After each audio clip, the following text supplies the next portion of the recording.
the NEL finally completed and us moving on from this over 4-year-long arc, we're finally getting into the U20 World Cup that's been anticipated for so long. But this video isn't about the World Cup, or even the players, it's about the coaches. More specifically, the NEL Master Strikers. With the NEL being completed, we've seen all we can from the Master Strikers, not just from their performances on the pitch, but what they can do for their team off the field. And I decided that we should rank them based on how good they are as coaches. So in today's video, I'll be ranking the NEL Masters, not based off of skill, but how well they handled the mentor, master, and coach role that they were given for this arc in the story. I'll be judging them based on the standard elements that you'd want a coach to have. This includes training methods, care for their players, general development, and overall success, as well as personal bias. Because of course this video is indeed my opinion, it may not align with what you believe, and that's totally okay. You are entitled to your own opinion. Before I get into the video though, I want to leave a spoiler warning for the latest chapters of the BLUELOCK manga, and if you're not caught up to at least chapter 300, I would suggest you click off this video now if you wish to not be spoiled. I also have a Discord server called the Neo Egoist Geeks, which you should totally join. The link to that is down below. Now coming up dead last in the ranking, which may be a little ironic, we have Noa. I know, it's a little weird, right? The best striker in the world is somehow the worst NEL master. But I'm sure you've heard the saying, right?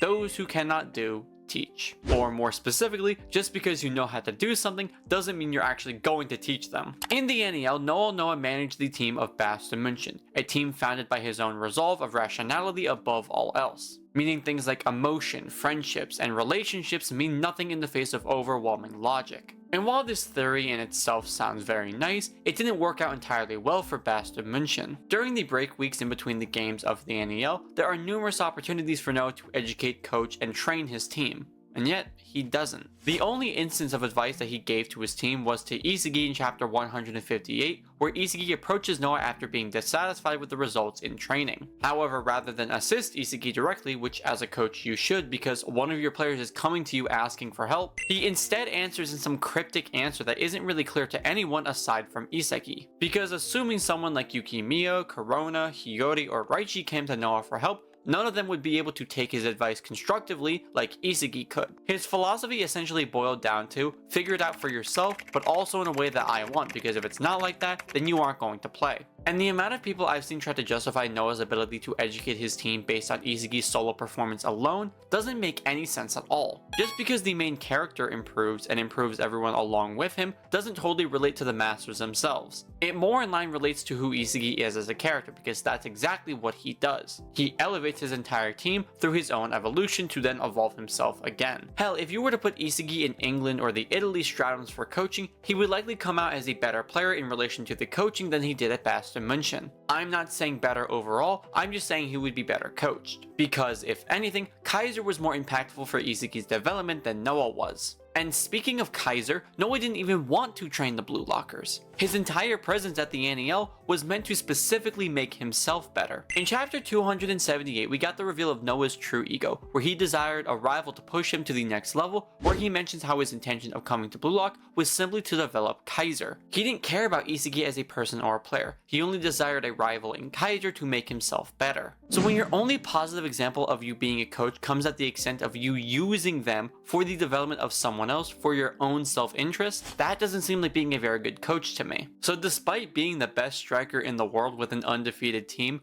Noa being the worst master in the NEL will never not make me chuckle a bit. But next up on our list of NEL Masters, we have the dance man representing FC Barça, Levvino. Like I mentioned, Levvino is the master striker for FC Barça, the team chosen to represent Spain in the NEL. Through his own philosophy of originality over everything else, Levvino's style leans heavily into the incorporation of Jinga, a word from his country which roughly translates to swaying. He incorporates this Jinga into his dribbling style, allowing for his plays to become original to him, allowing for him to dance as he pleases across the pitch. This and one other factor contributed to him earning the nickname of the Dance Man, as not only does his swaying and touches on the ball embody the element of martial arts and music that capoeira do, but the reactions of the opponents he faces as they fall in defeat together work to establish this nickname as his true originality. Honestly, you could kind of think of him like an upscaled Bachata a bit. Or you could think of Bachata as just a baby Levvino. Both analogies work just fine. Now, many of you are probably shocked that I didn't put Levvino in last place, as not only was FC Barca the reported worst team in the NEO prior to their victory over Manchan City, but Levvino himself said, within mere minutes of meeting the Blue Lockers, that he wasn't going to teach them anything about becoming the best in the world. But I think what puts Levvino over Noah in relation to being a coach comes from the actual care that he has for his players. While Noah merely sees people as individuals who are made to follow his way if they wish to play on the team, Levvino is ecstatic when he sees someone taking an interest in the same style of thinking as him, as we see with Bachata stealing the ball from him in chapter 160. Despite his original claims, he really seems to have no issue giving advice to the players who truly want to get better following the ideology of FC Barca. Bachata does ask Levvino for advice later in this chapter about the monster and how to evolve further, to which Levvino does give Bachata some advice. But you could realistically credit this advice to being the same thing with Isagi and Noah. If it wasn't Bachata who received this advice, they wouldn't really know what to do in terms of personal evolution. Hey, Levvino, I want to get stronger.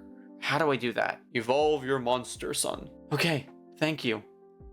Yo bro, you have any fucking idea what the hell he's talking about? The only key difference between Levvino and Noah is that Levvino actually does care for his team when they do something good, while Noah just kind of sits there and scoffs at the idea of putting any effort towards being an actual coach. Levvino is ecstatic at the performances of his players. He even subbed onto the pitch in chapter 161 because of Bachata's goal and his excitement when seeing it. When it comes to Noah or Levvino in the relation of being the worst master striker, which both of these players do suck at coaching, it mostly comes down to which of them sucks less? And it's pretty clear that it's Levvino. But by reaching the middle ground of our rankings, I want to remind you guys that if you are enjoying this video so far, leave me a like and subscribe down below to see more awesome Blue Lock content just like this. It costs you absolutely nothing and it helps me immensely. And if you want to help even further, if you were to become a member of the channel, you would earn some awesome benefits like personal video requests and shoutouts and videos, but you would also get your name mentioned in the Blue Lock New World movie as a contributor to the project. And this also applies to super chatting. So like, subscribe, and become a member to help support my content now and in the future. But now with us reaching the middle ground of our rankings, we should talk about not only the youngest master in the NEO, but a character that we also know a lot about,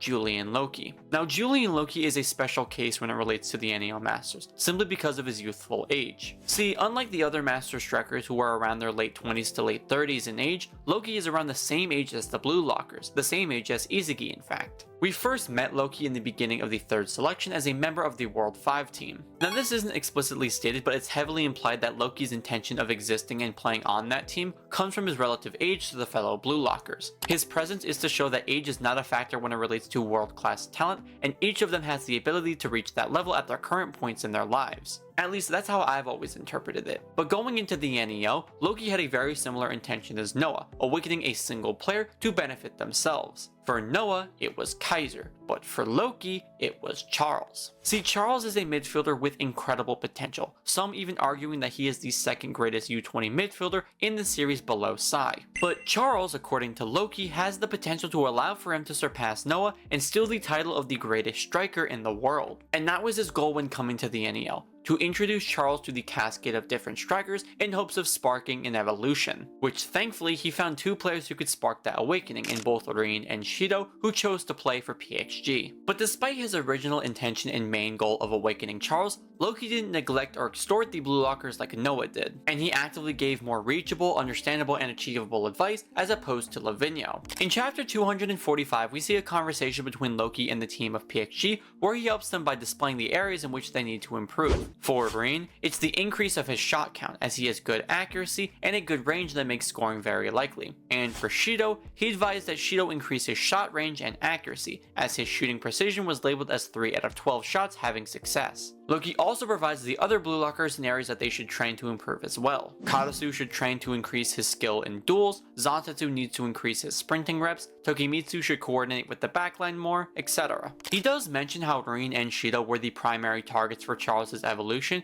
and he had only intended to focus on them, but that doesn't neglect the advice that he gave to the other players in areas that they could improve. Plus, when we see their performance in the match against Bastion München, Loki's advice is actually fairly accurate. Karasu needed to increase his duel winning rate, as he he was matching up against the high-powered offense of Isagi and Kaiser on numerous occasions, even losing to some in the process. Zantetsu's increased sprinting reps would turn him into a mini Loki, seen with his sprinting being very similar to that of Loki in the World 5 match. And you have Nanase, who himself was advised to improve his ball touch technique, as his coordination as a post player was essential for Rin both in and out of his destroyer mode. I see a lot of people try to criticize Loki, calling him a bad coach, but despite his young age, the advice he gave to the Blue Lockers was not only genuine, but it also wasn't restricted to those he likes or given as a cryptic message. He gave honest advice on areas that they need to improve, which we see from their performances, or definitely areas that needed improvement or specialized training, which automatically makes him a better master than both Noah and Levvino. However, he isn't better than the other two, because in second place we have the coach who came out of retirement known as the Phoenix, Mark Snuffy.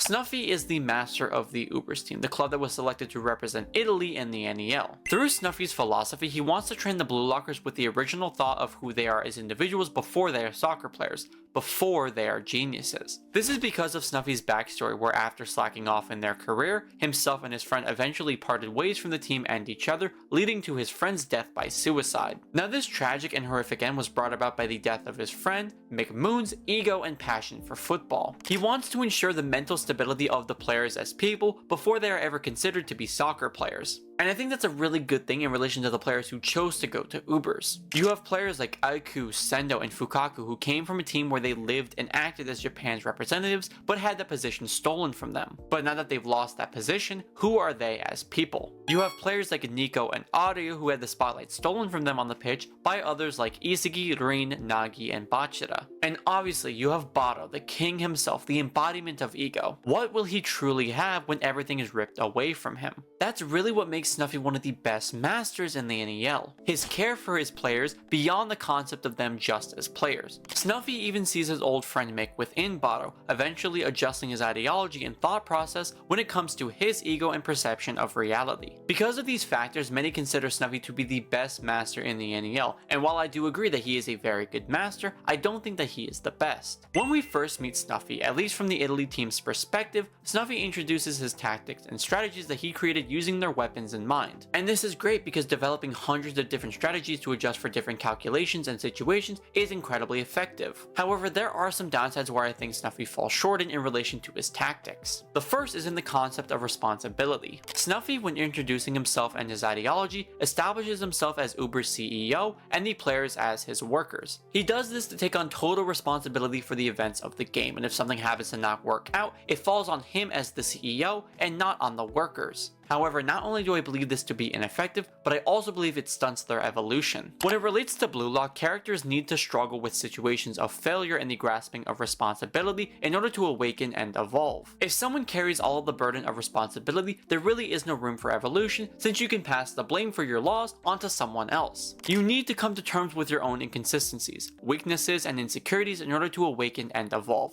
And we've seen this with numerous characters in the series, specifically with Nagi and Ryo for instance. Dependency withers talent, and by depending on someone to shoulder the blame, you can never evolve further. This led to a big issue with Bado in the game against Baston München, where he got stopped over and over and over again by Isagi. He continued to follow Snuffy's orders and plans, shooting when Snuffy's strategies aligned with specific conditions, but he was stopped numerous times over by Isagi. Because of this, Bado was not able to evolve or awaken as an individual, only being able to once he shouldered the responsibility himself and died with his own ego and goals. So by shouldering the responsibility of their weaknesses and inconsistencies, you stunt the potential evolution that these players are capable of when they are faced with their own shortcomings. The second issue relates to the plans themselves. Snuffy designed the plans with the current skills of the players in mind and trained them in ways to fit those plans. However, in situations where the players rebel against those plans, Ubers and their strategies essentially go to shit. They have been trained and conditioned to play in very specific ways with their newly developed skills and styles. And sure, their overall stats have increased, but their potential for successful ad-libbing has significantly decreased because they were trained under the conditions of certain outcomes. This is why super subs like Hiyori could instantly disrupt the play and strategies of this team. When Bado rebelled against Snuffy, he stole Ubers with him, eventually pulling Nico and Lorenzo permanently into the midfield, where a lot of the time Lorenzo wasn't even man-marking Kaiser. It puts to waste a lot of valuable character qualities and traits simply because they have been conditioned to function under very specific circumstances. Snuffy, don't get me wrong, is easily one of the best masters in the NEL. However, he does fall short when it relates to individual character growth and development for his team. Because by far the greatest master in the NEL is ironically the second best striker in the world, Chris Prince. Christopher Muscle Daddy Prince, or Chris Prince for short, is unironically the best master striker in the entire NEL, despite being the second best striker in the world. As the master of Manshan City in the England Stratum, Chris Prince enforces the philosophy that a healthy body is the only way to change the current world of football. And as we see in chapter 170, Prince's incredible physical stats maxing out all in 100 make him easily one of the most physically dominating players in the series. Combined with his incredible understanding of human anatomy and musculature, Chris Prince is undeniably the best when it comes to weapon identification. Many people would rank Snuffy above Chris when it comes to being a coach and a master, and I quite frankly disagree. Where Snuffy creates strategies and trains players to evolve within the confines of those strategies, Chris Prince develops and creates the ideal versions of the players to fit into any team that they want. And this is where I believe the big difference between the two master strikers lies. In chapter 175, Chris Prince poses the question to Ryo about what the ideal version of himself looks like. He does this because his goal as the master of Manshan City is to help the Blue Lockers develop a healthy body that allows for them to become the greatest version of themselves. This stems from his natural narcissism, posing the question to himself, what would the ideal Chris Prince say? In a way, this kinda relates to Noah Noah's comments and advice to Isagi about working every second towards becoming the best in the world. The most obvious difference between the two is that Chris Prince actively helps the Blue Lockers achieve this ideology, aside from just spouting some cryptic nonsense. He even states that he develops a formula and training regimen to allow for the players who came to Manshan City to reach the ideal versions of themselves. And this led to both Ryo and Chigiri achieving a body that allows for them to match their ideal selves. Chigiri is a player that I want to focus on for a minute, because he is essentially the golden child for what Chris Prince was capable of as a coach. Chigiri, through the normal training means of Blue Lock and the Stratums, was the first player confirmed to be S rank, with 3 stats in S rank and his overall score being a 90. I know that both Kunigami and Nagi were also revealed to be S ranks at an early stage, but Nagi's stats weren't officially revealed at that time, and Kunigami had gone through the wildcard program, so that doesn't really count. But Chigiri developed at Manshan City into one of the most capable goal scorers, with a consistent scoring zone and style, with speed only surpassed by the God Sprinter in Loki. I could go on and on about Chigiri's incredible consistency, but I want to address some other points first. Many people want to criticize Chris Prince and call him a bad coach because he led Manshan to winning absolutely 0 games in the NEL, but also led to Nagi getting eliminated. And I don't know how many times I have to say it, but Chris Prince is not at fault for either of those things. For the first comment, Chris Prince had no intention of making the Blue Lockers win the game. His only purpose was to develop them into their ideal selves. He wants to create players who are loyal to their talents, but not dependent on them,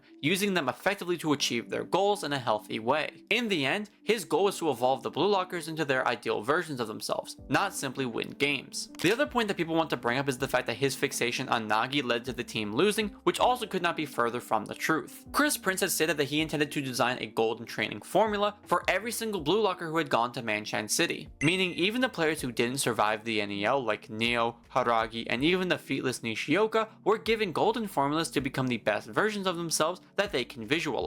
And as far as we know in the story, Nagi was the only player on Manshan City who was struggling at the time, which is where the fixation upon him from Chris came. If every other player in the stratum is developing just fine, however there is one player who is having issues, as a coach, should you not go and try to dedicate some of your attention to helping that player evolve? I believe it would make sense to do that. Hell, even after providing Nagi with all of this assistance and Nagi still refusing to evolve or define his own originality, Chris Prince decides not to help Nagi and instead re-inspire Ryo, who abandoned his dream and was struggling as well. He was a really good coach, helping the players who needed help and wanted to evolve. And then you have some people who are saying, oh, then why didn't he focus on Chigiri? Because Chigiri wasn't struggling. Chigiri is one of the most, if not the most complete player from the NEL, and he didn't need the focus from Chris. He had already achieved his ideal state as a player, and he only needed more physical development to improve, which isn't something that Chris can help with more because he already gave Chigiri the formula to evolve and continue developing. Chigiri just needed to continue following it. The bottom line is that despite Manshan City losing every single game and Nagi being eliminated, Chris Prince is still the best coach in the NEL. This comes from his dedication to the development of the players to reach their ideal selves, no matter where they are in their current careers.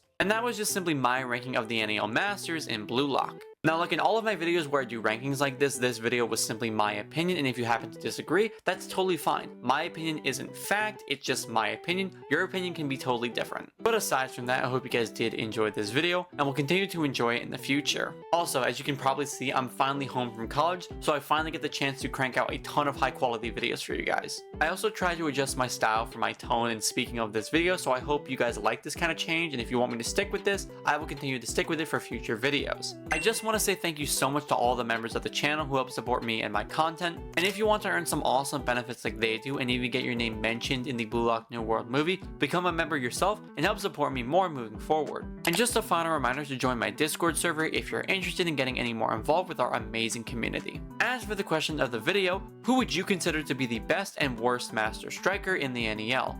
Leave me your thoughts down below in the comment section. And like always, thank you all for watching, like and subscribe to see more awesome Blue Lock content just like this.